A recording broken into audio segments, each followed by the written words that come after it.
Tuberculosis is a disease caused by the bacteria tubercle bacillus.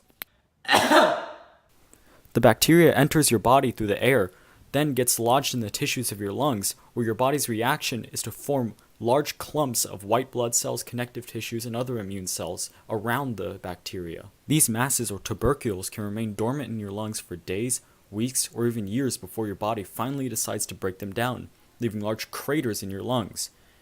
Holes in your lungs isn't a very nice thing, so this leads to coughing, wheezing, tiredness, coughing up blood, and exhaustion. All this coughing and sneezing spreads more of the bacteria in the air in order to repeat the process. And eventually, with all those holes in your lungs, you die. Tuberculosis has existed for hundreds of thousands of years, killing all sorts of mammals. One particular outbreak in the 18th and 19th centuries in Europe and North America was responsible for creating the myth of vampires draining the blood of their victims, and inspiring paintings like this.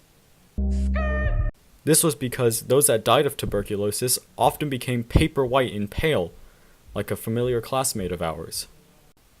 Although recognized as a disease in 1839 by J.L.S.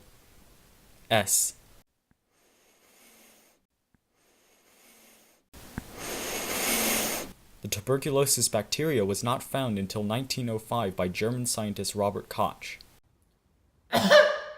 And that's what brings us here today. A wanted notice has been posted for the tuberculosis bacteria with a 3,000 V-Buck reward, dead or alive. Tuberculosis often shows itself in its victims by causing them to cough up blood, have trouble breathing, unironically wear Gucci, and become often exhausted.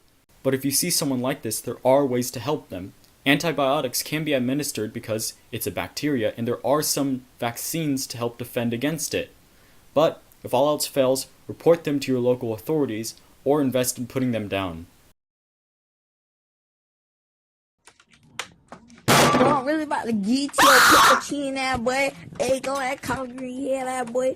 Oh, head that boy, oh, dirty that boy, stink ass boy, afro head that boy, ugly ass boy.